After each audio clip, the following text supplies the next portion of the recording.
సంగారెడ్డి జిల్లా సదాశివపేటలో విద్యారంగ సమస్యల పరిష్కారం కోసం డివైఎఫ్ఐ ఎస్ఎఫ్ఐ ఆధ్వర్యంలో నిర్వహించిన బంద్ విజయవంతమైంది. ఈ సందర్భంగా డివైఎఫ్ఐ జిల్లా కార్యదర్శి అనిల్ మాట్లాడుతూ ప్రైవేట్ విద్యా సంస్థల్లో అధిక ఫీజులను నియంత్రించాలని, పెండింగ్ లో ఉన్న ఫీజు రియంబర్స్మెంట్, స్కాలర్షిప్లను వెంటనే విడుదల చేయాలని డిమాండ్ చేశారు.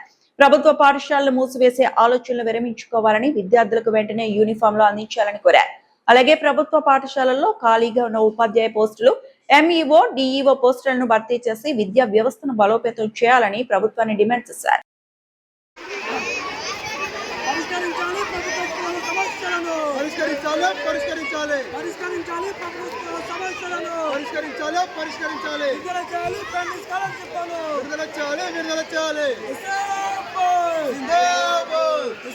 దగ్గరికి రండి.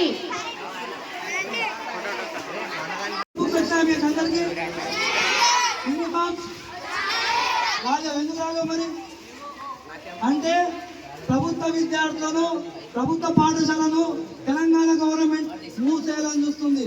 అందుకనే మన టీచర్లు ఇవ్వరు, యూనిఫామ్ ఇవ్వరు. అంతే కదా, ఇప్పుడున్నప్పుడు ఎవరొస్తారు గవర్నమెంట్ ప్రైవేట్ కోసం వేరే మరిన్ని అప్డేట్స్ కోసం మా ఛానల్ని సబ్స్క్రైబ్ చేయండి.